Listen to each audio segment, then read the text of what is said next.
bienvenue dans la petite bourgade de Senlis qui compte 9075 habitants.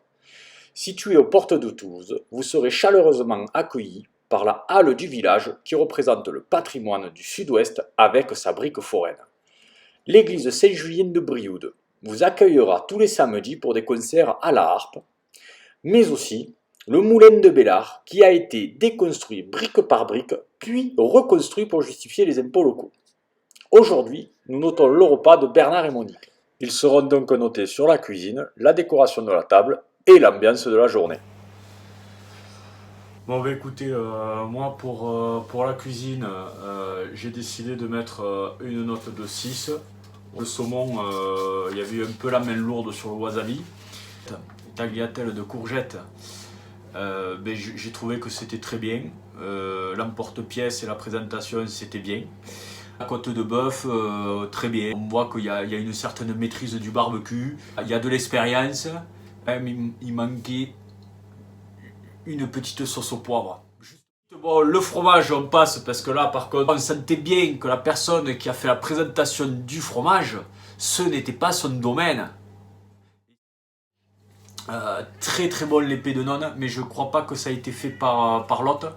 L'épée de nonne était succulent. Pour finir, bon, la mousse au chocolat très bien, très bonne, mais elle n'avait pas la consistance d'une mousse onctueuse, d'une mousse vraiment qui a été faite avec amour, avec le fouet, avec la force et l'huile de coude. Ça a été fait dans de l'automatisme, à la va-vite. Ça a dû être commandé, ça s'est dit, je vais faire une mousse au chocolat, comme elle s'est dit, je vais faire...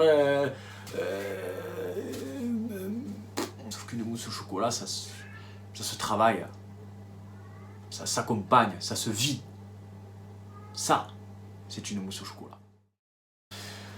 Ce qui concerne la décoration, bon, très bien, hein, sobre, simple, efficace, ça casse pas 3 pattes et un canard. Pour moi, ça vaut un peu plus que la moyenne.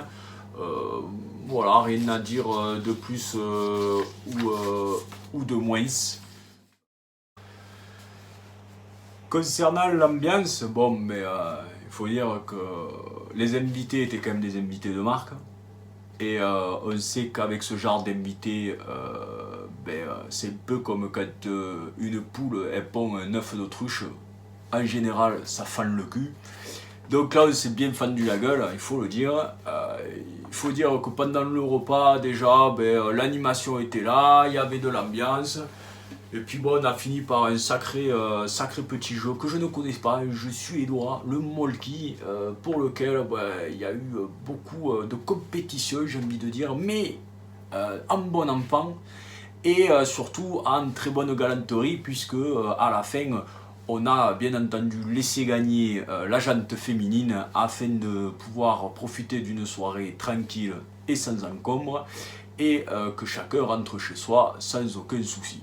Donc, en ce qui concerne l'ambiance, personnellement, moi, je me suis fendu le cul, donc je mets la note maximale qui est la note de 9. Génial, ça finit par une super note pour Monique et Bernard pour l'ambiance de la journée, sur laquelle on va revenir avec le ralenti justement de la gagne, qui va jeter le dernier bâtonnet pour permettre à l'équipe de justement laisser gagner la jante féminine.